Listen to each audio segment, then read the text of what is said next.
Asmara Gen Z episode 316. Om Danuel hanya bisa bilang Rose adalah Zara. Dia nggak bisa jelasin detailnya kenapa Rose jadi Zara. Habis itu, Om Danuel ngasih nomor teleponnya Tante Zendiara ke Axel. Dia nyuruh Axel ngehubungin Tante Zendiara secepatnya.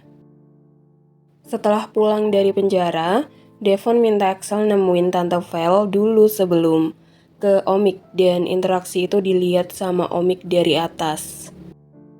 Di kamar Tante Vel, Axel ngasih tahu Tante Vel kalau dia disuruh ngehubungin Tante Zendiara.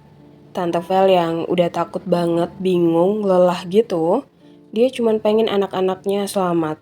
Dia bilang ke Axel kalau Axel harus pikirkan matang-matang sebelum bertindak, karena mamahnya ini udah lelah. Udah tua, mulai udah gak ada tenaga buat berperang. Axel harus jaga dirinya. Apapun pilihan yang Axel ambil, pastikan itu gak merugikan dan bisa jaga diri.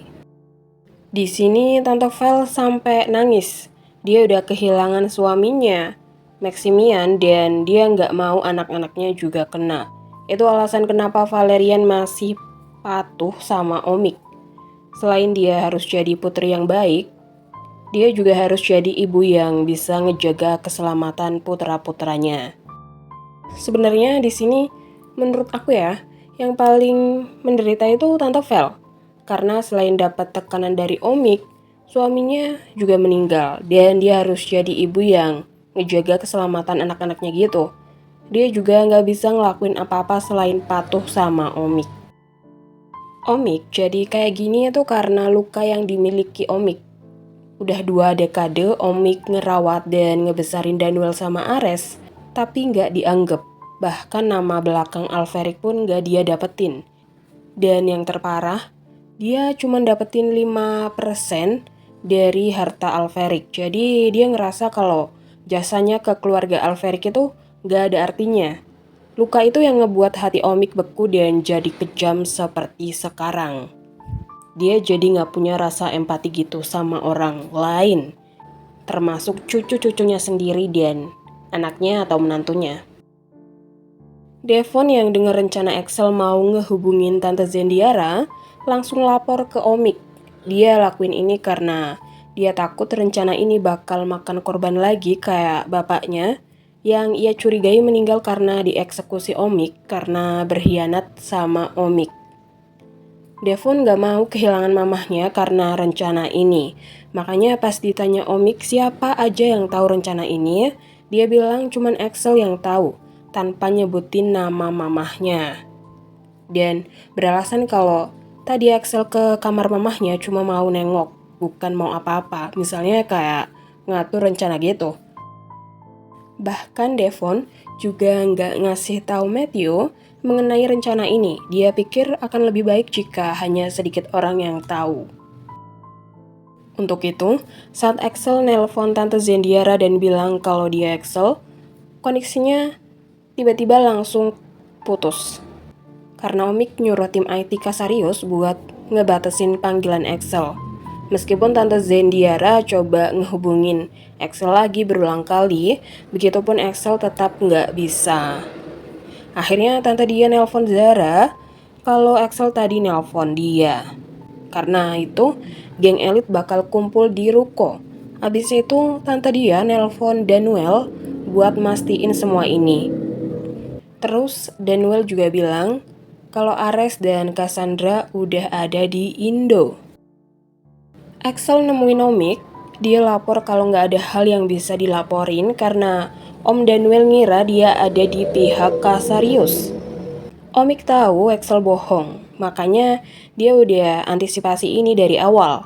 Tadi pagi dia nyuruh Ares dan Cassandra pergi ke Singapura buat urusan bisnis.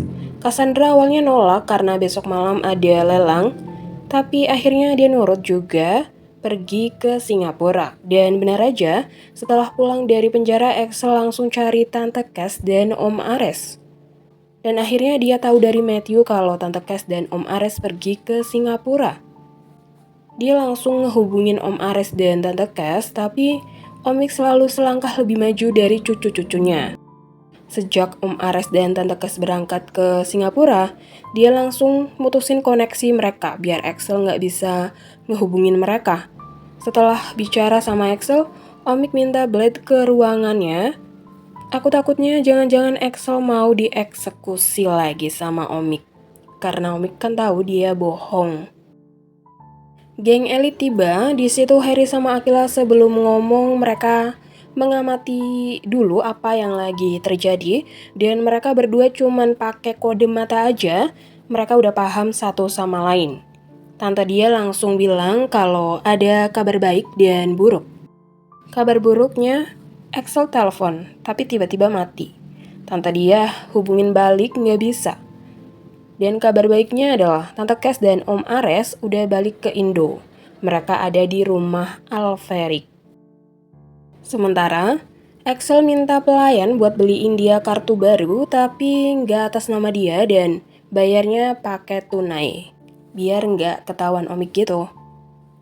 Balik lagi ke geng elit, Fatah coba ngehubungin Axel pakai nomornya tapi tetap nggak bisa. Terus Mohan bilang, nih pakai HP gue. Harry udah bilangin Mohan kalau itu percuma, tapi Mohan tetap ngeyel dan ujung-ujungnya minta tolong juga sama Harry. Tapi di sini aku agak kesel sama nadanya Mohan yang ngegas itu ke Harry. Ya udah, tolong lo lacak bisa kan? Kayaknya ini tadi masih soft ya, pokoknya Mohan itu ngomongnya agak ngegas gitu lah. Mo, kan kamu bisa mintanya baik-baik, nggak usah ngegas gitu. Kurangilah mau sikap impulsifnya. Untungnya Harry di sini masih bisa nahan. Dia bilang kalau dia nggak bisa ngelacak terlalu jauh karena dia udah janji nggak akan bersinanggungan sama Kasarius. Sampai Rose aja nggak enak gitu dan langsung bilang sekecil apapun Harry nggak apa-apa. Karena taruhannya Akila sama Kak Lena kalau Harry kebablasan. Jadi, Mo, jangan buru-buru ya. Kamu juga harus mikirin Harry. Apa resiko yang bisa ditanggung Harry? Jangan ngeyel, Mo. Ngedenger nada mantan HTS ke calon lakinya, Akila kesel. Dia langsung meraktekin, gini loh, Mo, caranya minta tolong. Akila nadanya lembut banget ke Harry. Selembut kapas. Her, tolongin mereka. Aku yakin kita bisa ngelakuin sesuatu kok untuk ini. Habis itu Harry langsung lakuin. Kalau enggak karena ada yang minta, mana mau abang? Dan Harry bilang kalau akses ke nomor ini dibatasi dan panggilan dari nomor yang asing langsung diblokir. Karena itu Mohan akhirnya sadar kalau yang dikatakan Bu Anita, Omik suka ngebatasin panggilan saat orang yang dianggap ancaman itu benar. Di situ Akila bilang kalau akses komunikasinya dibatasi, itu artinya mereka harus mulai nyusun rencana. Jangan jadi orang yang diserang mulu, biar mereka bisa menang. Fatah juga nambahin kalau satu-satunya cara mereka harus datang ke kantor Axel besok. Dan itulah akhir dari episode kali ini. Thank you yang udah mau dengerin aku dari awal sampai akhir. Thank you juga yang udah mau nonton. Thank you, and love you all.